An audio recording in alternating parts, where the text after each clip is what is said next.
So a couple of weeks ago, I was doing one of my usual searches of Instagram looking for stories for the show. And I saw that Don Jr., everyone's favorite president's son, posted about a conservative publishing company that I've never heard of. And he also posted about a news organization I've never heard of. So I looked into both of them, and it turns out he founded both of those. And that kind of got us thinking about other random ventures that Don Jr. and the other Trump's kids probably have that we haven't heard of.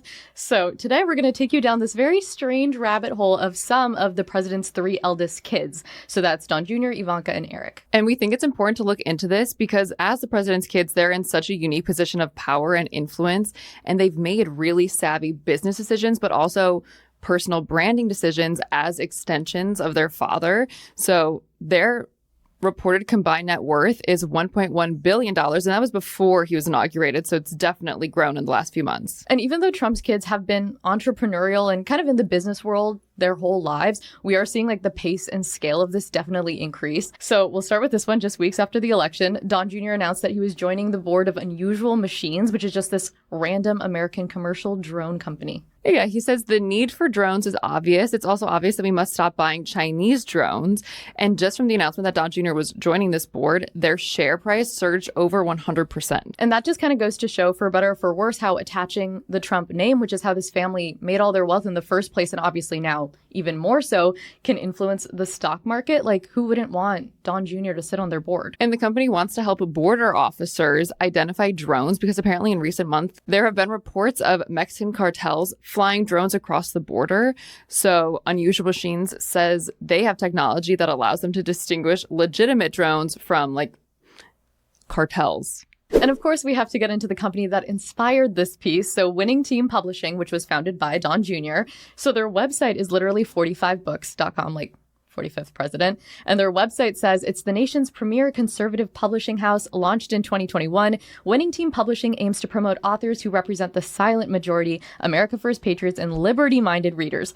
And the website is a sight to behold. Ren, will you walk us through? Oh, would I love to. So the first thing you'll see is that they sell multiple picture books of Trump's time in office. You can buy a signed copy by Trump for $999 or a signed copy by Don Jr. for $199. Literally $800 cheaper to buy Don Jr.'s. So first, there's the book Our Journey Together, which is 320 pages, and of course, a must-have for all patriots to relive the unforgettable moments like building the southern border wall, cutting America's taxes, creating Space Force, and battling liberals on 2 impeachment witch hunts. And clearly Trump thinks very highly of this book because he actually gifted it to the Prime Minister of India, Modi, when he visited the White House a couple months ago. The book includes images of the two of them together with captions like "Howdy, Modi" and "Namaste, Trump." And then, of course, there's the book Letters to Trump, which captures the incredible and oftentimes private correspondence between Trump and some of the biggest names in history throughout the past 40 years. From President Nixon to Princess Diana, no book offers a glimpse into history quite like Letters to Trump. How did he know Princess Diana or Nixon? Like, that's crazy. And if you've read through all of those and you're looking for more, don't worry, because they represent books from Charlie Kirk, Marjorie Taylor Greene, Peter Navarro, Carrie Lake, and Don Jr. So his latest book is called Liberal Privilege, Joe Biden and the Democrats' Defense of the Indefensible. So we also found out Don Jr. sits on the corporate board of 1789 Capital, which is, of course, named after the year the Bill of Rights was written. Yes. And they invest in conservative companies and, quote, reject woke capitalism. So naturally, they've invested in Tucker Carlson's company, the Nelk Boys hard seltzer, and the steroid version of the Olympics, the Enhanced Games. And Don Jr. was brought onto the board, surprise, surprise, days after Trump won the election by a name that you'll actually see quite a bit now that you're like noticing. His name is Omid Malik. He's actually the co-founder of Don Jr.'s private club executive branch that we've covered on the show before.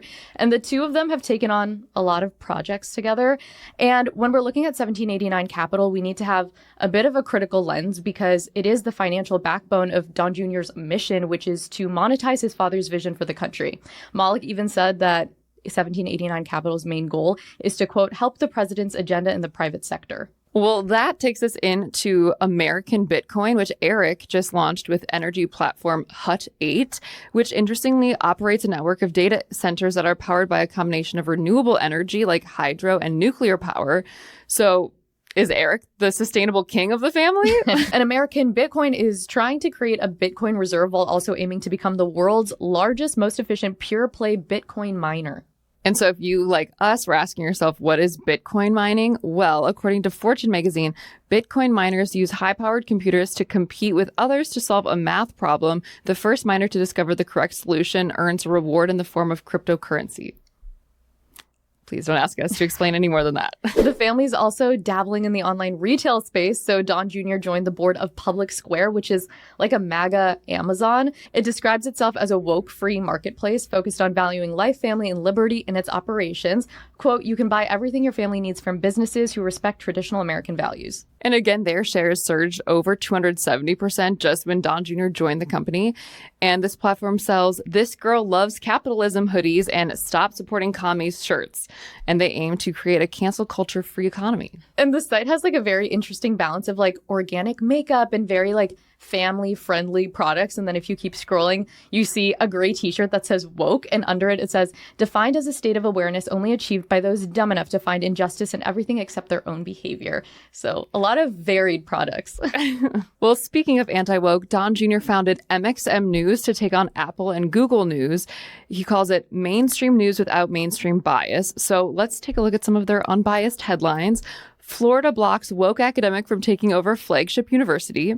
See how much you'll save with Trump's one big beautiful bill. And Simone Biles faces backlash after defending bio men in women's sports. They, of course, mean trans women. We can't forget their article, Happy Pride Month, Navy strips LGBTQ activist name from ship. Nice. And then they have a whole section on their site dedicated to the Brovorce, aka like Elon and Trump's falling out. And of course, most of their articles are just like trashing Elon. Well, one of MXM's biggest investors is Salem Media Group, which is a conservative Christian radio station owner. And they actually published the retracted conspiracy movie 2000 Mules, which was that movie that claimed people stuffed ballots for Biden in the 2020 election. And we've talked about them on the show before. And all of these businesses and ventures aren't passion projects. Like Don Jr. says that he wants to create a parallel economy, which is a term that kept cropping up in our research. And it basically means creating like an alternative economy that runs alongside the mainstream economy. And Don Jr. and his partners are really doing that by tapping into this like MAGA ecosystem to create something that will last of this Trump era past the time that his father's in office. And in stark contrast to that, Ivanka has made philanthropic work a big part of her brand. So during Trump's first administration, she founded the Women Entrepreneurs Finance Initiative, or WEFI, to help women entrepreneurs in developing economies gain increased access to finance markets and the networks necessary to grow and start a business. That's their big mission statement. She says, women are the greatest under-leveraged resource in the developing world. And the website says that they have $354 million of funding from 14 governments. And they have an entire like dashboard of all of these results that are showing that they're doing good work. And apparently USAID actually worked with Ivanka on this project during Trump's first term, but I'm sure things look a little different now. Oh, I'm sure. And Ivanka also launched Planet Harvest, which is called a profit for purpose company that this is what they say, expands access to fresh produce by eliminating waste and resolving inefficiencies in the supply chain. Basically, they partner with farms to help surplus and off-grade products actually make it to people instead of just being thrown away and essentially wasted. But what's weird is that Ivanka isn't mentioned on the company website at all. It's also weirdly hard to gauge how much Planet Harvest is actually doing. So their farm to community page, which should show all of their accomplishments and stories, has only one picture of a man with a Planet Harvest box dated May 2019, which is 4 years before the company was even founded. So that's confusing.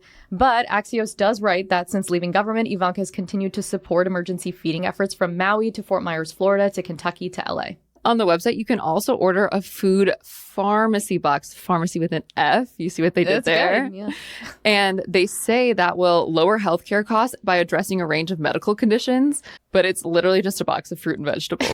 Speaking of other random businesses, I'm so excited for this one. So Don Jr. founded a hunting and wildlife magazine called Field Ethos. Quote, the premier lifestyle publication for the unapologetic man is here. Just what the world needs, more unapologetic men. And as we know, Don Jr. is a passionate hunter. He says he fell in love with hunting as a child. But this magazine seems to cater to a younger, richer, like gun enthusiast, because it recently highlighted a rifle that costs $2,300 as a practical choice. And even though Field Ethos is Don Jr.'s least political project, it did get tangled up in a bit of controversy recently. So in February, just a couple months ago, the site posted a video of Don Jr. and his hunting party surrounded by dead birds in a protected conservation area in Venice, Italy. And among the carcasses, there was an orange-brown ruddy shell duck, which is a duck protected under Italian law. So Italian authorities filed a complaint against Don Jr. and also found that he was hunting without a license. And so Field Ethos took down the video, and there's an ongoing investigation into the whole situation. That is a surprisingly amateur move for someone who is such a serious hunter.